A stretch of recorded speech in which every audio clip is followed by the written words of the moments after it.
Want to pass your med-surg exam? Then let's get started. Question 1.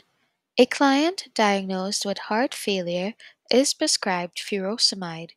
The nurse understands that furosemide works primarily by increasing cardiac contractility, dilating peripheral blood vessels, promoting sodium and water excretion, inhibiting aldosterone production. Pause the video and select your answer.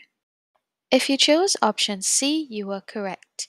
Promoting sodium and water excretion. Furosemide is a loop diuretic that inhibits sodium and chloride reabsorption in the loop of Henle in the kidneys, leading to increased excretion of sodium, chloride, potassium, and water. This mechanism helps reduce fluid volume overload in conditions like heart failure. Question 2. A client with chronic obstructive pulmonary disease is prescribed albuterol via a metered dose inhaler. The nurse instructs the client to exhale deeply before inhaling the medication, inhale slowly and deeply as the medication is released, hold the breath for 5 seconds after inhaling the medication, exhale forcefully after inhaling the medication. Pause the video and select your answer.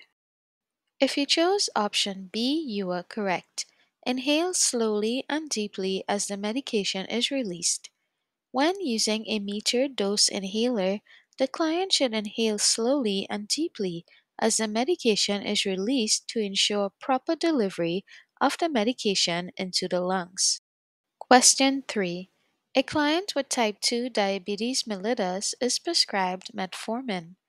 The nurse should monitor the client for signs and symptoms of hypoglycemia, hyperkalemia, lactic acidosis, thrombocytopenia. Pause the video and select your answer. If you chose option C, you are correct. Lactic acidosis. Metformin, a commonly prescribed medication for type 2 diabetes, can rarely cause lactic acidosis, which is a serious condition characterized by an increase in blood lactic levels. Symptoms include weakness, fatigue, muscle pain, respiratory distress, abdominal pain, and confusion. Question 4. A client is receiving heparin therapy for the treatment of deep vein thrombosis. The nurse should monitor the client's laboratory values for which of the following indicators of therapeutic effectiveness: activated partial thromboplastin time, international normalized ratio, platelet count, prothrombin time. Pause the video and select your answer. If you chose option A, you are correct. Activated partial thromboplastin time. Heparin therapy is monitored by assessing the activated partial thromboplastin time, which measure the time it takes for blood to clot.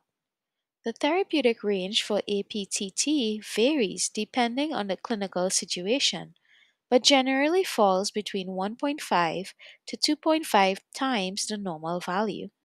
Question 5. A client with acute pancreatitis is experiencing severe abdominal pain. Which of the following positions should the nurse encourage the client to assume to promote comfort? Supine with knees flexed, prone with a pillow under the abdomen, side lying with knees flexed, semi-fowlers with legs elevated. Pause the video and select your answer. If you chose option C, you are correct. Side lying with knees flexed. Side lying with knees flexed, also known as the fetal position, can help relieve pressure on the abdomen and reduce pain in clients with acute pancreatitis. Question 6. A client with end-stage renal disease is receiving hemodialysis. The nurse should closely monitor the client for signs and symptoms of hyperkalemia, hypocalcemia, hypoglycemia, hyponatremia.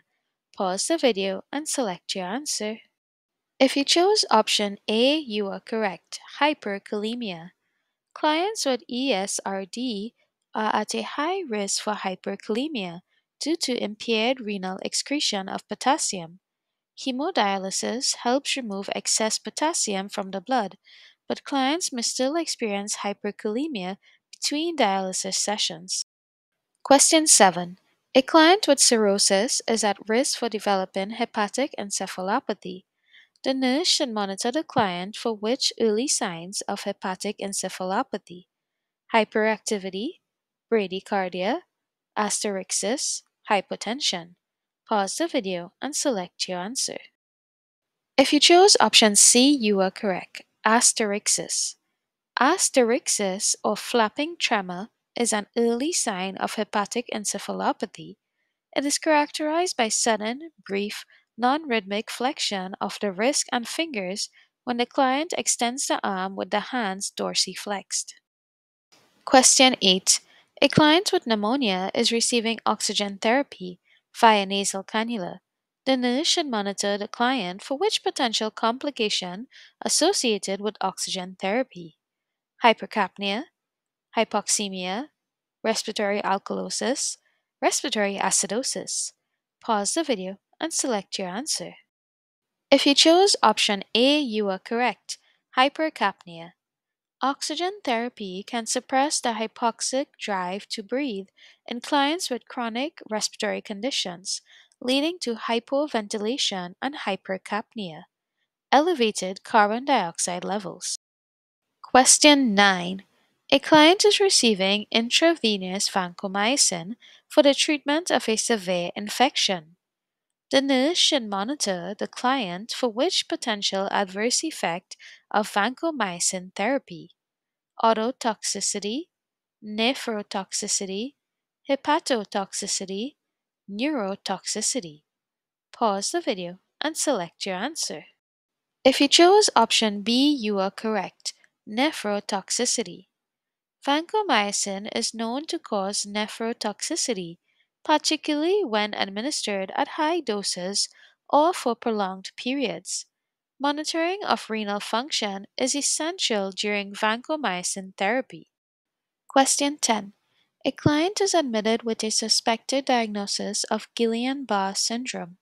Which of the following assessments is the priority for the nurse? Glasgow Coma Scale, deep tendon reflexes, respiratory status, cranial nerve function.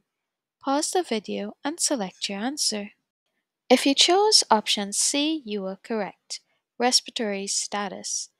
Respiratory status is the priority assessment for a client with Guillain-Barré syndrome due to the risk of respiratory muscle weakness and paralysis, which can lead to respiratory failure.